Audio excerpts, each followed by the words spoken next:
السلام علیکم ورحمۃ اللہ وبرکاتہ۔ ان الحمد للہ نحمده ونستعینه ونستغفره ونعوذ باللہ من شرور انفسنا ومن سیئات اعمالنا من يهده الله فلا مضل له ومن يضلل فلا هادي له واشهد ان لا اله الا الله وحده لا شريك له واشهد ان محمدا عبده ورسوله اما بعد فإن خير الحديث كتاب الله وخير الهدي هدي محمد صلى الله عليه وسلم وشر الأمور محدثاتها وكل محدثة بدعة وكل بدعة ضلالة وكل ضلالة في النار۔ أعوذ بالله من الشيطان الرجيم، بسم الله الرحمن الرحيم۔ لن تنالوا البر حتى تنفقوا مما تحبون وما تنفقوا من شيء فإن الله به عليم۔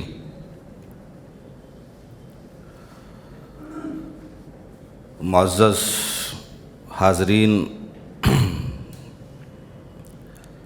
یہ چوتھے پارے کی تفسیر کا خلاصہ حاضر خدمت ہے اور سورہ آل عمران ہے۔ اللہ رب العالمین نے اس پارے کی سب سے پہلی آیت کریمہ میں فرمایا لن تنالوا البر حتی تنفقوا مما تحبون۔ تم نیکی کو اس وقت تک پہنچ نہیں سکتے ہو جب تک اپنی محبوب مال کو رب کی بارگاہ میں خرچ نہ کر دو، اور اس نیکی سے مراد جنت ہے۔ یعنی اس کا ترجمہ یوں بھی کیا جا سکتا ہے کہ تم جنت کو اس وقت تک اپنا مقام حاصل نہیں کر سکتے جنت کا جب تک اپنے محبوب مال کو اس کی بارگاہ میں خرچ نہ کر دو۔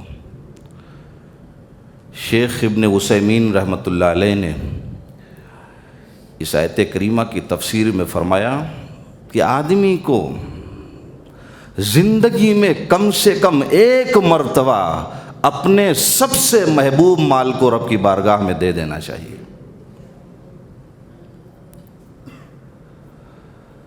مدینہ کے ایک انصاری صحابی تھے، حضرت ابو طلحہ،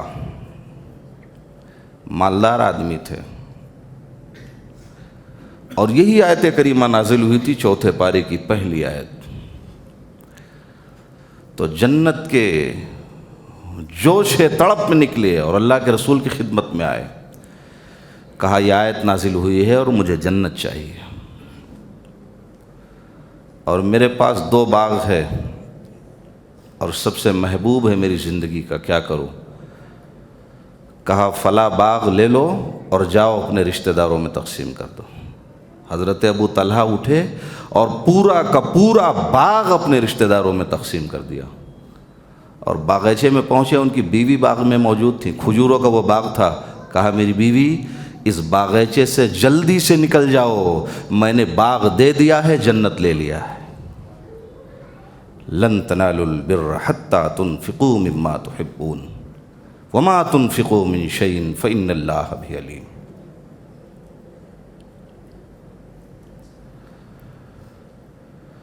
اس کے بعد اللہ نے فرمایا ان اول بیت وضع للناس للذی ببکۃ مبارک وہدی للعالمین فیہ آیات بینات مقام ابراہیم ومن دخلہ کان آمنا وللہ علی الناس حج البیت من استطاع الیہ سبیلا ومن کفر فإن اللہ غنی عن العالمین۔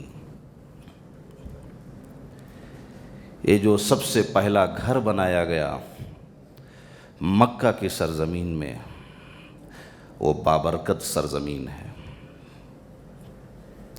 سب سے پہلا گھر اس دنیا کا حضرت ابراہیم خلیل اللہ نے جو بنایا تھا وہ مکہ میں، اور وہ بابرکت سرزمین تھی۔ مکہ کا ایک نام بکہ بھی ہے۔ مفسرین نے لکھا کہ اسے بکہ اس لیے کہا گیا کہ یہاں بڑے بڑے سرکشوں کی گردنیں جھک جایا کرتی ہیں، بڑے بڑے ظالم حکمراں پہنچتے ہیں اور سر بسجود ہو جاتے ہیں، عرش والے تجھ سے بڑا تو کوئی ہے ہی نہیں، بڑے بڑے کو گردنیں جھک گئیں۔ تو یہ بابرکت والی جگہ ہے، آپ غور کریں، ہر سال ہزاروں اور لاکھوں لوگ وہاں پہنچتے ہیں اور وہاں کے پھل کو تناول کرتے ہیں، لیکن آج تک کبھی وہاں کے باغات میں کھجوروں کی کمی نہیں آئی ہے۔ یہ برکت ہے، لاکھوں جانور ساری دنیا کے مسلمان پہنچتے ہیں اور اللہ کی بارگاہ میں قربان کرتے ہیں، کبھی جانوروں کی کمی نہیں آئی۔ یہ برکت نہیں تو اور کیا؟ ایک وقت کی نماز پڑھو، 1,00,000 نماز کا ثواب مل جاتا ہے، یہ برکت نہیں تو کیا؟ للذی ببکۃ مبارک وہدی للعالمین، اور ساری دنیا کے لیے مرکز توحید ہے اور مرکز ہدایت بھی ہے، اس لیے کہ اسے یہ شرف حاصل ہوا ہے کہ ساری دنیا کے مسلمانوں نے بیت المقدس سے رخ موڑ کے خانہ کعبہ اپنا قبلہ بنا لیا۔ اور ایک خوبی یہ بھی ہے کہ جس نے اس خانہ کعبہ کی بے حرمتی کی ہے اس پہ اللہ کا عذاب نازل ہو گیا۔ یاد کیجیے، ابرہہ ہاتھی لے کے چلا تھا مٹانے کے لیے، اللہ رب العالمین نے ایسے ایسے پرندے بھیجے تھے جنہوں نے اپنے چونچوں سے نکال کے کنکڑیاں پھینکی تھیں، کوئی اس میں سے واپس نہ گیا تھا۔ تو یہ سرزمین، اور ایک خوبی یہ بھی ہے اس سرزمین کی کہ جو اس میں داخل ہو گیا وہ امان پا گیا۔ اگر آپ کا کوئی قاتل ہے اور حدود حرم میں مل گیا ہے، آپ اس سے بدلہ نہیں لے سکتے، قاتل کو بھی چھوڑ دیا جائے گا اس سرزمین پر۔ آپ وہاں چڑیا کا شکار نہیں کر سکتے، آپ وہاں کے گھاس اور پھوس بھی نہیں کاٹ سکتے، جو وہاں گھس گیا وہ مامون ہو گیا۔ للذی ببکۃ مبارک وہدی للعالمین فیہ آیات بینات مقام ابراہیم، بہت سی نشانیاں ہیں، اور نشانیوں میں وہ مقام ابراہیم بھی ہے جس پتھر پہ پاؤں رکھ کے ابراہیم خلیل اللہ نے خانہ کعبہ کی تعمیر کی تھی۔ وَلِلَّهِ عَلَى النَّاسِ حِجُّ الْبَيْتِ مَنِ اسْتَطَاعَ إِلَيْهِ سَبِيلًا۔ اس کے بعد اللہ نے فرمایا کہ اے لوگو، اگر تمہارے پاس اتنا مال ہے کہ میرے گھر کا طواف کر سکتے ہو تو طواف بھی میں نے لازم کر دیا ہے۔ وَلِلَّهِ عَلَى النَّاسِ حِجُّ الْبَيْتِ مَنِ اسْتَطَاعَ إِلَيْهِ سَبِيلًا، اسلام کا کہ 5 ارکان کا ایک رکن فرما دیا۔ وَمَنْ كَفَرَ فَإِنَّ اللَّهَ غَنِيٌّ عَنِ الْعَالَمِينَ، اور فرمایا سنو، اگر تم حج کرنے نہیں آؤ گے تو میرا کچھ نہ بگڑے گا، میں تو ساری دنیا کی عبادتوں سے بالا تر ہوں۔ فَإِنَّ اللَّهَ غَنِيٌّ عَنِ الْعَالَمِينَ، میں تو غنی ہوں، تم آؤ گے فائدہ تمہارا ہے۔ اسلام کا ایک اہم رکن کو تم نبھانے کے کم سے کم حصے دار بن جاؤ گے۔ تو یہ خانہ کعبہ کی ایک تفسیر تھی، ان اول بیت وضع للناس کے تحت، جو میں نے آپ کے سامنے گوشے گزار کی۔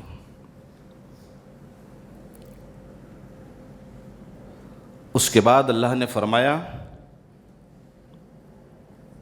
یا ایھا الذین آمنوا ان تطیعوا فریقا من الذین اوتوا الکتاب یردوکم بعد ایمانکم کافرین۔ یہ آیت کریمہ ہم سبوں کے لیے ایک بہت بڑا پیغام ہے آج کے حالات کے تناظر میں۔ اے ایمان والو، اگر تم ان یہودیوں کے چکر میں پڑو گے تو یہ تمہارے ایمان سے بھی تم کو تمہارا ایمان بھی چھنوا لیں گے۔ یردوکم بعد ایمانکم کافرین، ایمان لانے کے بعد تمہیں کافر بنا دیں گے۔ اس آیت کریمہ کی تفسیر میں مفسرین نے لکھا ہے کہ ایک مرتبہ مدینہ کی سرزمین پہ مدینہ میں دو سب سے بڑے قبیلے تھے، ایک اوس تھا، دوسرا خزرج کے لوگ تھے، اور یہی لوگ مسلمان ہوئے تھے، اور یہی لوگ منا کی گھاٹی میں تقریباً رات کے 3 سے 4 بجے نبی علیہ الصلوۃ والسلام سے جب پورا مکہ سو رہا تھا، یہ بیٹھ کے مشورہ فرما رہے تھے، رسول مدینہ چلیے، ہم آپ کو لینے کے لیے آئے ہیں۔ وہ منا کی گھاٹی تھی، رات کے پچھلے پہر مشورہ ہو رہا تھا، یہی لوگ لے کے مدینہ گئے تھے۔ تو ایک مرتبہ یہ اوس و خزرج کے لوگ ایک مقام پر بیٹھے ہوئے تھے، اور یہ اتنی بڑی جنگجو قوم تھی کہ نبی علیہ الصلوۃ والسلام کے پہلے مدینہ جانے سے پہلے یہ آپس میں اتنا خوریزی انہوں نے کیا ہے کہ لاکھوں کی لاکھیں انہوں نے لاشیں گرا دی ہیں، اتنے جنگجو لوگ تھے۔ اب بعد میں مسلمان ہو گئے، محبت ہو گئی۔ اب یہودیوں کو یہ محبت ہضم نہیں ہوتی تھی، یار یہ تو لڑا کرتے تھے اور یہ ایک ہو گئے، اب ہم ان کے سامنے کمزور ہو گئے۔ تو دیکھا کہ آپس میں محبت سے بیٹھے ہوئے گفتگو کرے، ایک یہودی گزر رہا تھا اور اس نے جا کے پرانی داستان چھیڑ دی اس مجلس میں، اور مسلمان سمجھ نہ سکے، پرانی یادیں کریت کر آ گئیں، پرانی داستانیں ذہن کے سامنے آ گئیں، تلواریں نکال دی۔ یہ یہودیوں کی اصلی فطرت ہے، تلواریں نکال دی، باہم بیٹھے ہوئے لوگ، گالیاں شروع ہو گئیں، تلواریں نکل گئیں۔ یہ تھا کہ خون کے خون نکل جائیں گے۔ اور نبی علیہ الصلوۃ والسلام کو خبر ہوئی کہ آپس میں لڑ گئے، وہ لوگ جو ایک دوسرے پہ جان لٹانے کو تیار تھے، جان لینے کے لیے آ گئے۔ دوڑے ہوئے رسول علیہ الصلوۃ والسلام آئے، اور حضرت جبریل بھی فوراً آ گئے۔ یا ایھا الذین آمنوا ان تطیعوا الذین کفروا یردوکم علی اعقابکم فریقا من الذین اوتوا الکتاب، کہ ارے ان کے چکر میں آ کے، ان یہودیوں کے بہکانے سے تم نے تلواریں نکال لی، ارے ابھی تو تلواریں نکالی ہے، ان کے چکر میں پڑو گے تمہارا ایمان بھی سلامت نہیں رہے گا۔ تو لہٰذا یہ آیت کریمہ درس عبرت ہے ہم سبوں کے لیے کہ شاید ہو سکتا ہے کچھ لوگ ہمارے صفوں میں گھس کے ہمارے اندر اختلاف کروانے کی کوشش کریں، ہو سکتا ہے کچھ لوگ آ جائیں ہماری جماعتوں میں اور شیعہ سنی اور اہل حدیث کا اختلاف پیدا کرا دیں۔ آپ ہوشیار رہنا اور ان سے کہہ دیجئے گا یہ ہمارے گھر کی لڑائی ہے، ہم نے آپ کو اپنے مسئلے میں نہیں بلایا۔ ہندوستان کی سرزمین میں مسلمانوں کو مسلمانوں سے لڑایا گیا، مسلمانوں کے خلاف مسلمانوں کا استعمال کیا گیا۔ تو یہ آیت کریمہ درس عبرت ہے کہ باہر کا کوئی آدمی تمہارے بیچ میں گھس کے دیکھنا، جھگڑے نہ کرا دے، ہوشیار رہنا۔ کفروا یردوکم علی اعقابکم فتنقلبوا خاسرین، اور یہی کیا ہے۔ کویت کو عراق سے لڑوایا، کویت بھی ٹوٹ گیا، عراق بھی ٹوٹ گیا، اور ایک کینو انسان جب طاقتور بنا اور جی نے خوف لاحق ہوا تو پہلے اس سے کویت کو تباہ کروایا، عراق خود تباہ ہوا، اس کے بعد صدام حسین کو بھی صفحہ ہستی سے نیست و نابود کر دیا۔ یہ ان کی اپنی پالیسی تھی۔ ایران کے خلاف ساری دنیا کے مسلمانوں کو کھڑا کر دیا، یہ ان کی گندی پالیسی تھی۔ اور یہی وہ آیت کریمہ، اسے سمجھ لینا کہ یہودیت یہ ایسی نسل رہی ہے، ایسی قوم رہی ہے کہ ہمیشہ انہوں نے پیچھے سے وار کیا ہے۔ آپ کو آپ سے لڑوائیں گے، اور انہی کی نسلیں ہندوستان میں بھی آج پھل رہی ہیں، پھول رہی ہیں، پنپ رہی ہیں۔ ہزاروں ان کے ادارے چل رہے ہیں، ہزاروں ان کے ٹریننگ سینٹر بھی چل رہے ہیں، آپ کے لیے چل رہے ہیں، آپ کے خلاف چل رہے ہیں۔ اور یہاں کے لوگ اسرائیل جاتے ہیں باقاعدہ ٹریننگ کے لیے، آپ کے خلاف سازشیں ہماری کامیاب کیسے ہوں گے۔ یہ اس تاریخ کو سمجھنے کی ضرورت ہے، پوری امت اور پوری قوم کو سمجھنے کی ضرورت ہے۔ تو جب بھی کوئی آپ کے بیچ میں آئے، کبھی اختلاف کا شکار مت ہونا، چونکہ یہ پرانی تاریخ رہی ہے، یہ ہمارے ساتھ ہوتا چلا آیا۔ اس کے بعد اللہ نے فرمایا واعتصموا بحبل اللہ جمیعا ولا تفرقوا. اے لوگو، اللہ کی رسی کو مضبوطی سے پکڑ لو اور باہم اختلاف پیدا مت کرو. رسی سے مراد قرآن ہے اور حدیث رسول ہے، یعنی قرآن و حدیث پر مکمل طور پر اس کی عملی تفسیر بن جاؤ اور اختلاف پیدا مت کرو. تو معلوم یہ ہوا کہ جب قرآن و حدیث کو چھوڑ کے دوسری کتاب کو اپنا مرکز ہدایت بناؤ گے تو اختلاف پیدا ہو جائے گا. آج غور کیجئے، کہاں ہے قرآن؟ ہمارے طاقوں کی قرآن زینت بن کے رہ گیا. ہم نے رمضان میں ثواب کے حصولیابی کے لیے اسے نکالا ہے، ورنہ جزدان میں دھول چاٹتا ہوا نظر آیا تھا پورے سال. یہ قرآن جسے اللہ نے بھیجا تھا، ایک پیغام تھا اس کا کہ دنیا کے لوگ پڑھتے اور اسے سمجھتے. تو قرآن چھوڑ دو گے، آج ہم کہاں پہنچ گئے؟ قرآن ہماری صفوں سے غائب ہے. کوئی بدایہ لے کے گھوم رہا ہے، کوئی فضائل اعمال لے کے گھوم رہا ہے، کوئی بہشت زیور لے کے گھوم رہا ہے. کس نے بھیجا ہے ان کتابوں کو؟ تو اگر اپنی صفوں میں اتحاد پیدا کرنا چاہتے ہو تو اس کتاب کے نام پر ایک ہو جاؤ جو من جانب اللہ آیا ہے، جس کا لانے والا جبرائیل امین ہے، جس کے قلب اطہر پر نازل ہوا وہ رسول امین ہے، جس کتاب کے بارے میں کہا لا ریب فیہ، شک و شبہ سے بالا تر ہو جاؤ. یہ تورات و انجیل نہیں ہے، یہ قرآن ہے، میں نے اس کی حفاظت کا ذمہ لے لیا. تو ضرورت ہے کہ قرآن مجید پر اتحاد و اتفاق کیا جائے اور مسلمان ایک ہوں، ایک نبی کی قوم، ایک نبی کے امتی بنے. وَاذْكُرُوا نِعْمَةَ اللَّهِ عَلَيْكُمْ إِذْ كُنْتُمْ أَعْدَاءً فَأَلَّفَ بَيْنَ قُلُوبِكُمْ. اور یاد کرو اس وقت کو کہ جب تم ایک دوسرے کے دشمن تھے، اسلام آیا تم دوست بن گئے. معلوم یہ ہوا کہ اسلام جہاں جاتا ہے وہاں نفرت کو محبت میں بدل دیا کرتا ہے. وَاذْكُرُوا نِعْمَةَ اللَّهِ عَلَيْكُمْ. یاد کرو اللہ کا یہ احسان تمہارے اوپر ہے کہ دشمن تھے، اسلام آیا محبت میں بدل گیا. ارے وہ تو اتنے لڑنے والے لوگ تھے عرب کے لوگ. دو چیزیں ان کی بڑی اچھی تھیں، ایک مہمان نوازی بڑی شاندار ہوا کرتی تھی ان کی، اور وہ مہمان نوازی اس کی کچھ جھلک میں نے شہر کرنول میں بھی دیکھی. بہت کھلاتے ہیں لوگ. وَاذْكُرُوا نِعْمَةَ اللَّهِ عَلَيْكُمْ إِذْ كُنْتُمْ أَعْدَاءً. تم دشمن تھے، محبت میں بدل گئی تمہاری دشمنی. فَأَصْبَحْتُمْ بِنِعْمَتِهِ إِخْوَانًا. تم ایک دوسرے کے بھائی بھائی ہو گئے. وَكُنْتُمْ عَلَى شَفَا حُفْرَةٍ مِّنَ النَّارِ. اور لڑائی ایسے ہوتی تھی، خاندانی قبائل کی اتنی عصبیت لوگوں میں ہوا کرتی تھی.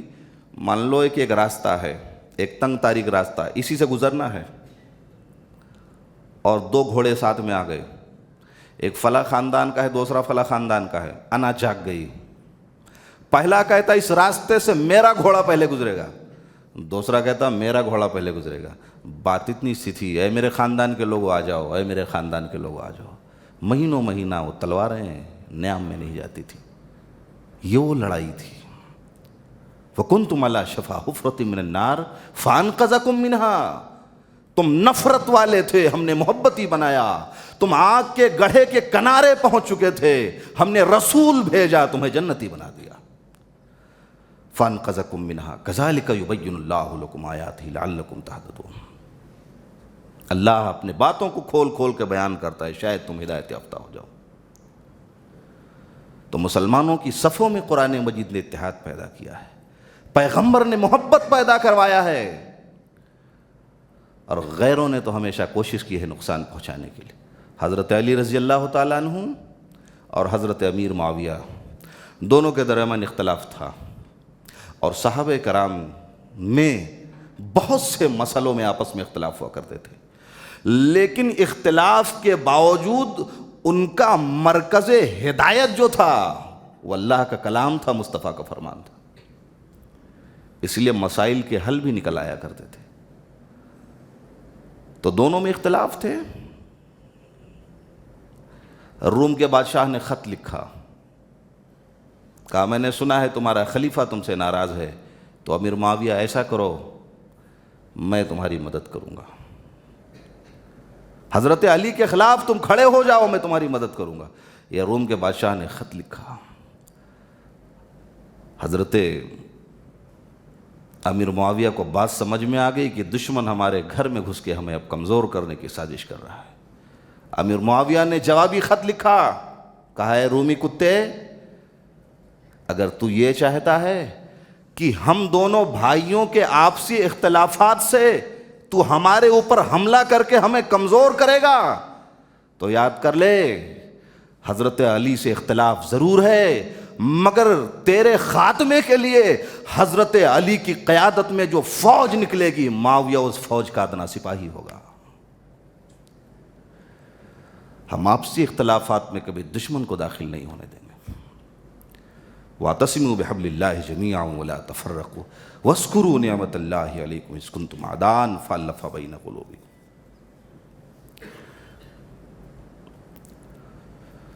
اس کے بعد اللہ نے فرمایا وَلْتَكُن مِّنكُمْ أُمَّةٌ يَدْعُونَ إِلَى الْخَيْرِ، تم میں ایک جماعت ایسی ہونی چاہیے جو خیر کی طرف لوگوں کو بلائے، ہر نفع بخش کام کو خیر کہا جاتا ہے، اور اس کے بعد فرمایا بھلائی کا حکم دو اور برائی کے کام سے لوگوں کو روکو، اور اسلام کا جس زبان میں اعتراض کیا جائے اس زبان میں دفاع کرو، امر بالمعروف والنہی عن المنکر۔ یہ اصلاح معاشرہ ہے ہماری زندگی کے لیے۔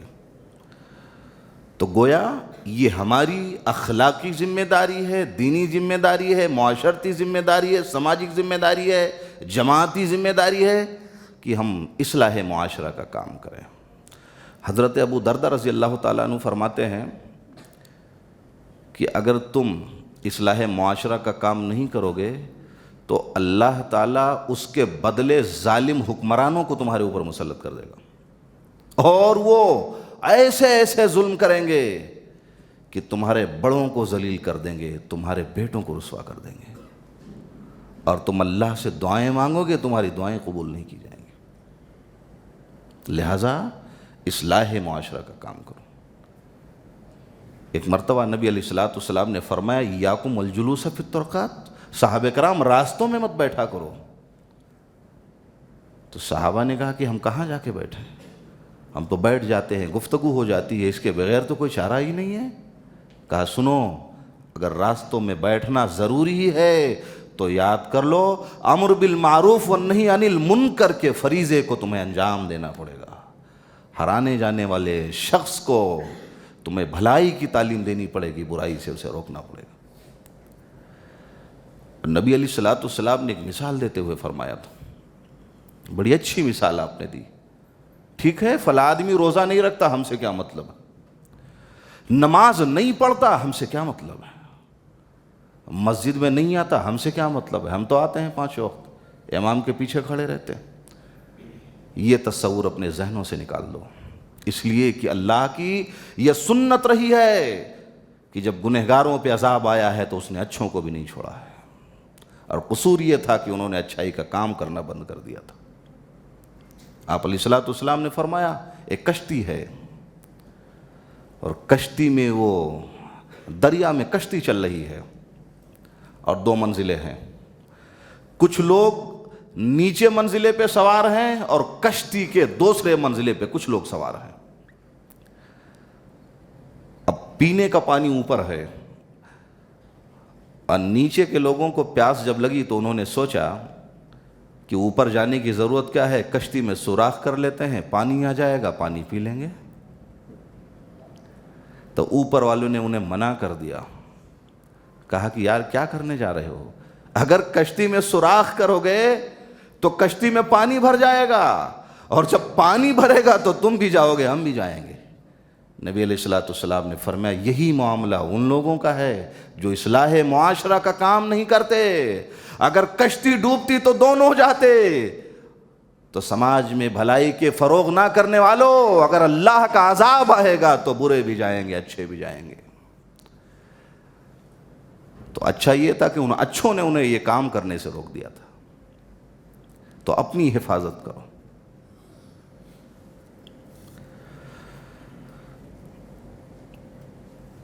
اس کے بعد اللہ نے فرمایا لقد نصرکم اللہ ببدر وانتم اذلہ فاتقوا اللہ لعلکم تشکرون اذ تقول للمؤمنین الن یکفیکم ان یمدکم ربکم بثلاثۃ آلاف من الملائکۃ منزلین۔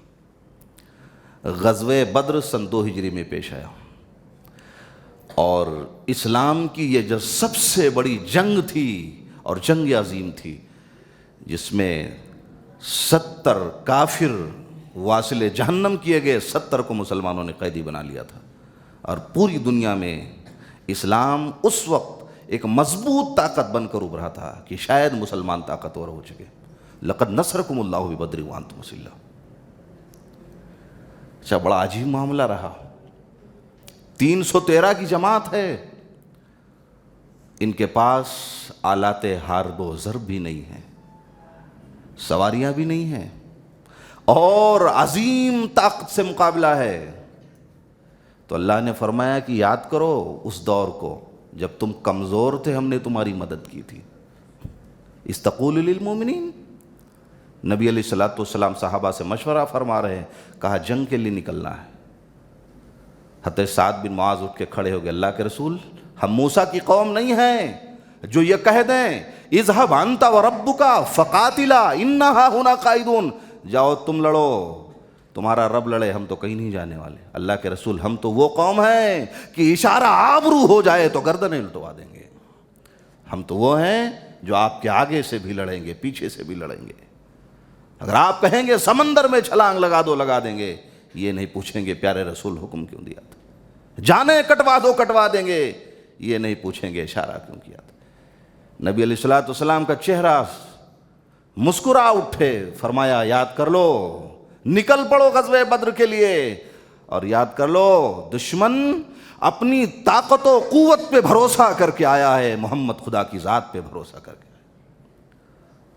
غزوہ بدر میں 313 کی جماعت لے کے پیارے رسول پہنچ گئے، اور صحابہ کرام سے کہا کہ صحابہ سو جاؤ، سو جاؤ، آرام فرما لو، دن تمہیں تلواروں کے سائے میں گزارنی ہے۔ صحابہ کرام کو سلا دیا، اور آمنہ کا لال ریتیلی زمین پہ پوری رات سر سجدے میں رکھ کے پڑا رہا، الہ العالمین، یہ کل میری 13 سالوں کی کل کمائی اور پونجی تھی جنہیں میں نے بچا بچا کے رکھا تھا، غزوہ بدر میں لا کے کھڑا کر دیا۔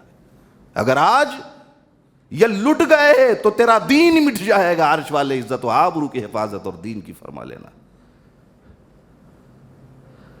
عرش والے کی غیرت کو، قدرت کو جلال آ گیا۔ فرمایا فرشتوں ادھر آؤ، میں نے تمہیں اس لیے تو نہیں بنایا تھا کہ تمہیں غزوے کے میدانوں میں بھیجا کروں، تمہاری ذمہ داریاں الگ الگ ہیں۔ فرشتوں میں نے تمہیں لڑائی کے لیے تو نہ بنایا، لیکن آج میرے مصطفیٰ کے ساتھی بے سرو سامان آ گئے ہیں، تلواریں اٹھاؤ، 5000 کی تعداد میں میدان بدر میں کود جاؤ، فضائے بدر پیدا کر، فرشتے تیری نصرت کو اتر سکتے ہیں گردوں سے، قطار اندر قطار۔ ابھی نوجوانوں اپنے دل میں کم سے کم وہ جوش جنون اور وہ پرہیزگاری تو پیدا کر لو، فرشتے کل بھی مدد کو آئے تھے، فرشتے آج بھی مدد کو آئیں گے۔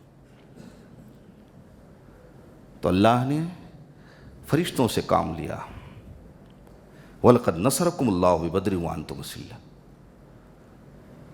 اور مسلمان جیت کے آئے تھے۔ اب یہ تو غزوہ بدر کا معاملہ رہا۔ 1 سال کے بعد غزوہ احد ہوئی، مسلمان بری طرح سے شکست کھا گئے۔ کیا قصور تھا؟ وَإِذْ غَدَوْتَ مِنْ أَهْلِكَ تُبَوِّئُ الْمُؤْمِنِينَ مَقَاعِدَ لِلْقِتَالِ وَاللَّهُ سَمِيعٌ عَلِيمٌ۔ یاد کرو جب صبح صبح لڑائی کے لیے آپ لوگوں کو نکال رہے تھے۔ نبی علیہ الصلوۃ والسلام جب یہ 70 لوگ مارے گئے مشرکین مکہ اور 70 قیدی بنا لیے گئے، تو انہیں خیال پیدا ہوا کہ چند دنوں پہلے جسے ہم نے مکہ سے بھگا دیا، ہجرت کرنے پہ مجبور کیا، وہ اتنے طاقتور ہو گئے کہ 70 کو خاتمہ کیا، ہمارے 70 کو قیدی بنایا۔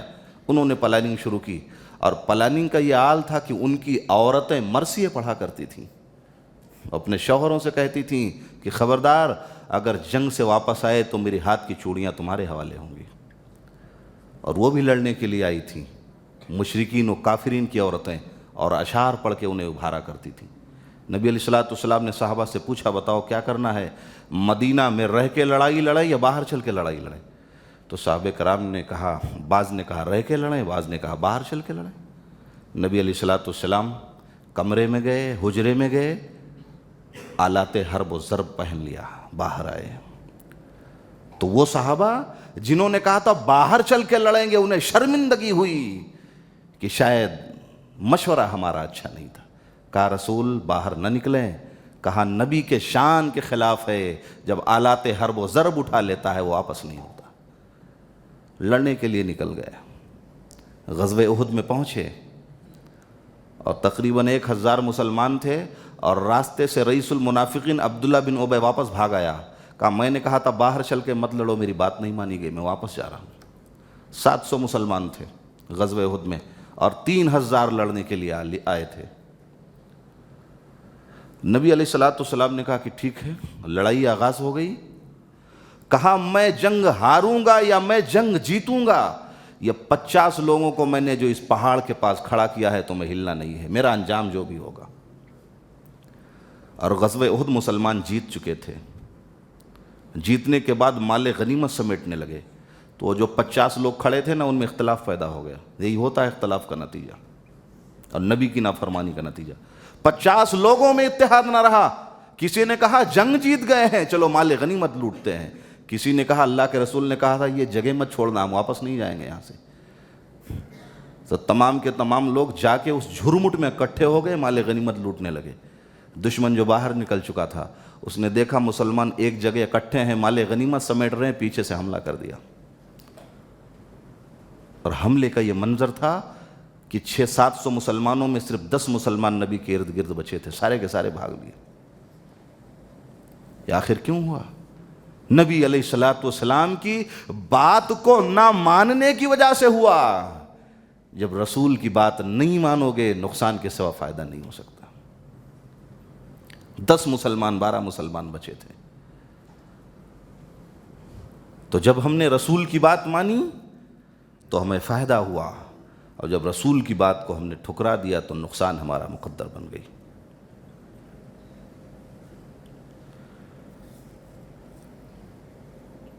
اس کے بعد اللہ نے فرمایا وَسَارِعُوا إِلَىٰ مَغْفِرَةٍ مِّن رَبِّكُمْ وَجَنَّةٍ عَرْضُهَا السَّمَاوَاتُ وَالْأَرْضُ، کہ لوگوں دوڑو اس جنت کی طرف، اور دوڑو اس مغفرت کی طرف جس کی چوڑائی میں نے زمین و آسمان کے برابر بنا رکھی ہے۔ معلوم یہ ہوا کہ جنت کی جو چوڑائی ہے، صرف چوڑائی، وہ زمین و آسمان کے برابر ہے، لمبائی کا کیا عالم ہوگا۔ جنت کی چوڑائی میں نے زمین و آسمان کے برابر بنا رکھی ہے۔ اور دیکھو، مغفرت کا تذکرہ پہلے ہوا، جنت کا تذکرہ بعد میں ہوا، تو معلوم یہ ہوا کہ جب تک مغفرت نہیں ہوگی تب تک جنت میں نہیں جا سکتے ہو۔ تو جب تک توبہ نہیں کرو گے مغفرت نہیں ہوگی، جب تک مغفرت نہیں ہوگی جنت نہیں ملنے والی۔ وَسَارِعُوا إِلَىٰ مَغْفِرَةٍ مِّن رَبِّكُمْ وَجَنَّةٍ عَرْضُهَا السَّمَاوَاتُ وَالْأَرْضُ أُعِدَّتْ لِلْمُتَّقِينَ۔ اس کے بعد فرمایا میرے متقی بندے تو وہ ہیں الذین ينفقون فی السراء والضراء، جو تنگ حالی میں بھی خرچ کرتے ہیں، خوشحالی میں بھی خرچ کرتے ہیں، جتنا ہے اللہ کی راہ میں دے دیتے ہیں۔ والکاظمین الغیظ، اور جب انہیں غصہ آ جائے تو اللہ کی خاطر معاف کر دیا کرتے ہیں۔ دیکھو، پہلوان وہ نہیں ہے جو میدان جنگ میں اپنے بھائی کو پچھاڑ دے، پہلوان وہ ہے کہ جب اسے غصہ آ جائے تو اللہ کی خاطر معاف کر دے۔ یہ اصل پہلوان. والعافین عن الناس واللہ یحب المحسنین. والذین اذا فعلوا فاحشۃ او ظلموا انفسهم ذکروا اللہ. اور متقی وہ ہیں کہ جب ان سے کوئی برائی ہو جائے، فحش کام ہو جائے تو اللہ کو یاد کر لیا کرتے. کیا بات اللہ نے کہی. متقی وہ ہیں کہ جب برائی ہو جائے تو اللہ کو یاد کر لیا کرتے ہیں. یہ ایمان کی نشانی ہے. فاستغفروا اللہ فاستغفروا لذنوبہم ومن یغفر الذنوب الا اللہ. دیکھیے انداز خطاب جو اللہ کا تھا وہ سیدھا سیدھا تھا، لیکن جب بات یہاں تک پہنچی کہ وہ ہیں جب خطا ہو جائے تو معافی مانگ لیا کرتے ہیں، اللہ کا انداز خطاب بدل گیا. وَمَن يَغْفِرُ الذُّنُوبَ إِلَّا اللَّهُ. میرا بندہ میری بارگاہ میں آیا ہے، ارے کون ہے جو میرے سوا اس کی خطاؤں کو معاف فرما دے. وَمَن يَغْفِرُ الذُّنُوبَ إِلَّا اللَّهُ وَلَمْ يُصِرُّوا عَلَى مَا فَعَلُوا وَهُمْ يَعْلَمُونَ. اور متقی وہ ہیں جو گناہوں پہ اصرار نہیں کرتے، اور جو گناہوں پر اصرار کرے وہ ایمان والا نہیں ہوتا. گناہ ہو گئی، خطا ہو گئی، نافرمانی ہو گئی، اللہ تیری بارگاہ میں آیا ہوں معاف فرما دے، اب یہ خطا نہیں کروں گا. وَلَمْ يُصِرُّوا عَلَى مَا فَعَلُوا. ایک متقی گناہ تو کر سکتا ہے، گناہ پہ کبھی اصرار نہیں کر سکتا، اور جو گناہ پہ اصرار کرے وہ مسلمان نہیں ہو سکتا. اولئک جزاؤہم مغفرۃ من ربہم. اللہ نے کہا یہی وہ میرے بندے ہیں جن کے لیے مغفرت ہے. اولئک جزاؤہم مغفرۃ من ربہم وجنات عدن. اور اپنے بندے کو اللہ نے فرمایا میرے بندے تو نے خطا کیا تھا، اللہ خطا کیا تھا، گناہ کیا تھا، تو میرے بندے تو میری بارگاہ میں آیا ہے نا، میں نے تیری مغفرت فرما دی. اور مغفرت فرما کے میں نے تیرے اوپر کوئی احسان نہیں کیا. یہ تو بندہ تھا، میں رب تھا، مجھے کرنا ہی تھا، میں نے اپنے کام کیا. لیکن میرے بندے صرف مغفرت لے کے نہ جا، میرے پاس تیرے اس لیے کچھ اور بھی ہے. اللہ مغفرت دیا، آپ کیا دے گا؟ فرمایا گناہ کیا، میری بارگاہ میں آیا، میں نے جزا کے طور پہ تیرے گناہوں کو معاف کیا. ارے وہ تو جزا دی تھی، اب عطا دے رہا ہوں. اللہ جزا دی تھی، وہ تو مغفرت تھی، عطا کیا دے گا؟ فرمایا آیا تھا تب جزا دیا تھا، عطا کے بدلے جنت دے رہا ہوں. تو جزا مغفرت تھی، عطا جنت دے رہا ہوں. اولئک مغفرۃ من ربہم وجنات. اور کچھ لوگ وہ تھے جنہوں نے ایک بار خطا کی، معافیاں بار بار مانگ رہے. ایک بار خطا ہو گئی لیکن اس گناہ کی معافی بار بار مانگ رہے ہیں. فرمایا میرے بندے پہلے کو تو جزا دی، دوسرے کو عطا دی، اور میرے بندے تو نے ایک بار خطا کی اور بار بار گناہوں کو معاف مانگ رہا ہے، جا میں تجھے اپنی رضا دے رہا ہوں، اب کبھی تجھ سے ناراض نہیں ہوں گا. وَنِعْمَ أَجْرُ الْعَامِلِينَ. میں نے اپنی رضا تجھے دے دیا. تو یہ متقی بندوں کے لیے اللہ رب العالمین کی بارگاہ میں یہ سب کچھ ہے. اور اس کے بعد اللہ نے فرمایا فَبِمَا رَحْمَةٍ مِّنَ اللَّهِ لِنْتَ لَهُمْ وَلَوْ كُنْتَ فَظًّا غَلِيظَ الْقَلْبِ لَانفَضُّوا مِنْ حَوْلِكَ فَاعْفُ عَنْهُمْ. اے نبی اگر آپ سخت دل ہوتے تو لوگ آپ سے دور ہو جاتے. نبی کا ایک اخلاق کریمانہ قرآن مجید نے بیان کیا. اور اب عائشہ سے پوچھا گیا تھا آپ کے اخلاق کے بارے میں، تو کہا کیا قرآن نہیں پڑھا ہے؟ کہا پڑھا ہے. کہا جو قرآن میں لکھا ہے وہی میرے پیغمبر کا اخلاق بھی ہے. اے نبی آپ سخت دل ہوتے تو لوگ آپ سے دور بھاگ جاتے. فاعف عنہم واستغفر لہم. اصل میں معاملہ یہ ہوا تھا کہ صحابہ کرام نے جو ابھی بات گزری چوتھے پارے میں کہ غزوہ احد میں مشورہ دیا باہر چل کے لڑے نقصان ہو گیا، تو وہ صحابہ کرام جنہوں نے مشورہ دیا تھا وہ نبی سے نظریں چرا چرا کے پھر رہے تھے اور کہا آج کے بعد میں کبھی نبی کو مشورہ نہیں دوں گا. اور اللہ صحابہ کرام سے بڑی محبت کرتا تھا. الا انہم مصطفیٰ. پہلے پارے میں نے یہ بات کہی تھی کہ جب صحابہ کو کہا بیوقوف ہیں، اللہ نے کہا ارے بیوقوف کہنے والو، بیوقوف تو تم ہو، ارے یہ تو وہ لوگ ہیں جنہوں نے چند روزہ زندگی کو لات مار کے جنت خرید لیا ہے۔ الا انہم هم الصفا۔ تو انہوں نے مشورہ دینا بند کر دیا، کہا اب اللہ کے رسول کو مشورہ نہیں دیں گے ہم آج کے بعد۔ تو اللہ رب العالمین نے آیت کریمہ نازل فرمائی کہ اے نبی علیہ الصلوۃ والسلام فاستغفر لہم، ارے مشورہ غلط دیا کوئی بات نہیں، ان سے درگزر کرو، انہیں معاف کرو، ان کو اپنی مجلسوں میں بٹھاؤ، اور جب آئندہ بھی ضرورت پڑے میرے صحابہ کرام سے مشورہ لیتے رہنا۔ یہ صحابہ کرام کی وعظمت اور فضیلت تھی کہ بار الہ نے فرمایا کہ ان صحابہ کرام سے زندگی کے کسی بھی مسئلے میں، اسی لیے اللہ نے سورۃ الشورى کے نام سے ایک پوری سورت ہی بنا دی۔ مشورے میں خیر ہوتا ہے۔ بعض لوگ تو اتنے ضدی ہوتے ہیں کسی سے مشورہ ہی نہیں لیتے۔ کتنے باپ ہیں جو جوان بیٹوں کو کچھ سمجھتے ہی نہیں ہیں، مشورہ ہی نہیں لیتے۔ ارے بالغ ہو گیا ہے، جوان ہو گیا ہے، سمجھدار ہے، کم سے کم مشورہ لو، گھر کے حالات کو اس سے شیئر کرو۔ پتہ نہیں کس کا مشورہ بہتر چلا جائے۔ گھر میں آپ کی زوجہ ہے، اس سے مشورہ لو، ہو سکتا ہے کوئی ایسا مشورہ دے دے جو آپ کی زندگی کی کایا کو پلٹ سکتی ہو۔ ہم تو مشورہ لینا ہی نہیں بند کر دیا۔ تو اللہ رب العالمین فرما رہے ہیں نبی علیہ الصلوۃ والسلام کو کہ جب بھی کوئی مسئلہ پیش آئے تو انہیں چھوڑنا نہیں، یہ میرے صحابہ ہیں، یہ وہ لوگ ہیں جنہوں نے تمہارے ساتھ مل کے دین اسلام کو یہاں تک پہنچایا ہے، لہٰذا انہیں چھوڑنا نہیں، ان سے مشورہ لیتے رہنا۔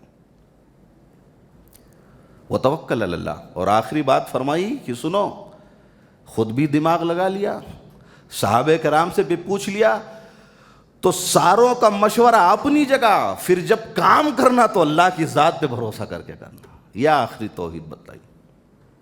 مشورہ اپنی جگہ ہے، اپنی سمجھ اپنی جگہ ہے، اپنی رائے اپنی جگہ ہے، لیکن جب کام کرنا تو اللہ رب العالمین کی ذات پہ بھروسہ کر کے کسی بھی کام کی شروعات کرنا، اس میں تمہاری مدد ہوگی۔ ایک آخری بات عرض کروں، اللہ رب العالمین نے اس دنیا میں انسانوں کے ساتھ اس کی ساری رحمتیں ہیں۔ اللہ نے دیکھنے کے لیے 2 آنکھ دیے اور کبھی نہیں کہا میرے بندو آنکھ دیا ہے احسان کیا،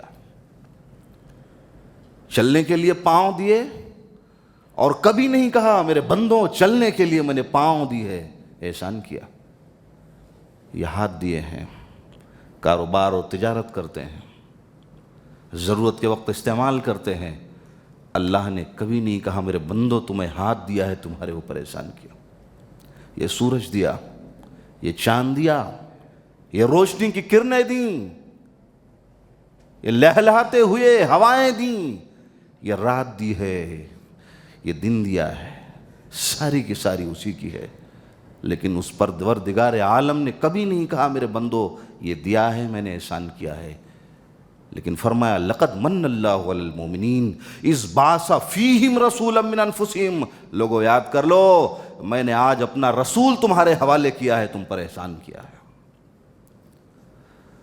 معلوم یہ ہوا کہ اللہ کی بارگاہ میں رسول سے بڑی کوئی دولت نہیں تھی، وہ سب سے بڑی دولت تھی جو امت محمدیہ کے حوالے کر دی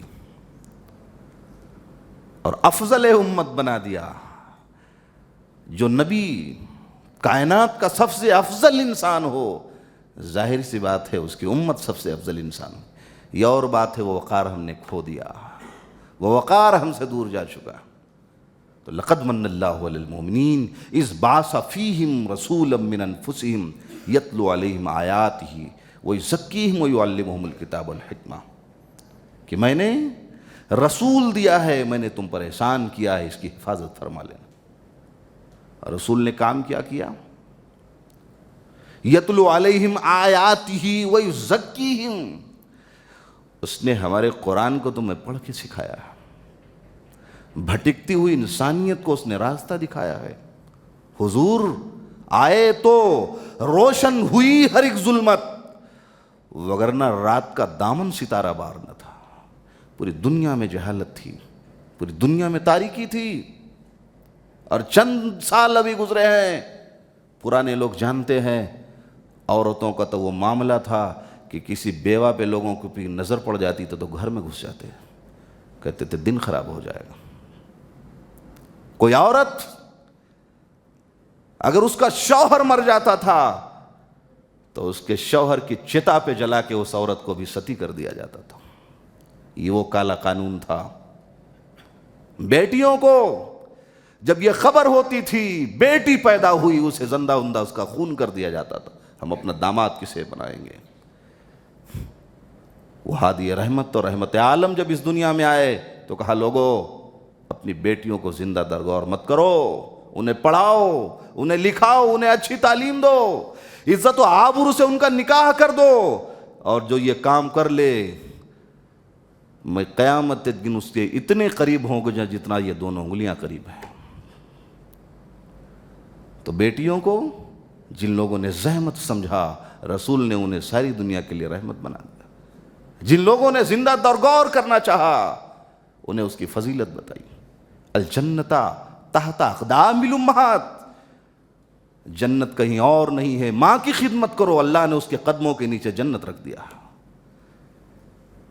لقد من اللہ علی المؤمنین اذ بعث فیہم رسولا من انفسہم یتلو علیہم آیاتہ، اس نے آیتیں پڑھ کے بتائیں، گمراہ لوگوں کو ہدایت کے راستے پہ لگایا، بگڑے ہوئے لوگوں کو سیدھا راستہ بتایا کہ اس ٹیڑھے راستے پہ مت جاؤ، شیطان بیٹھا ہے، اس راستے پہ مت جاؤ، یہودیوں کا راستہ ہے، اس راستے پہ مت جاؤ، عیسائیوں کا راستہ ہے، ارے یہ صراط مستقیم ہے، اس راستے پہ جاؤ، یہ جنت کا راستہ ہے۔ یہ انہوں نے راستہ بتایا بھٹکی ہوئی انسانیت کو۔ وَيُزَكِّيهِمْ، ان کے دلوں کا تزکیہ کیا، دلوں کو ان کے پاک کیا، یہ نفرت کدورتیں نکالی، یہ بغض و عناد نکالا، یہ دشمنیاں نکالی، اور فرمایا سنو بھائیوں سے بھائی کو رشتہ توڑنے والوں، اللہ تعالیٰ کی عدالت میں سوموار اور جمعرات کو اس کی بارگاہ میں اعمال پیش کیے جاتے ہیں، لیکن اس کا اعمال روک دیا جاتا ہے جس نے اپنے بھائی سے گفتگو کرنا بند کر دیا۔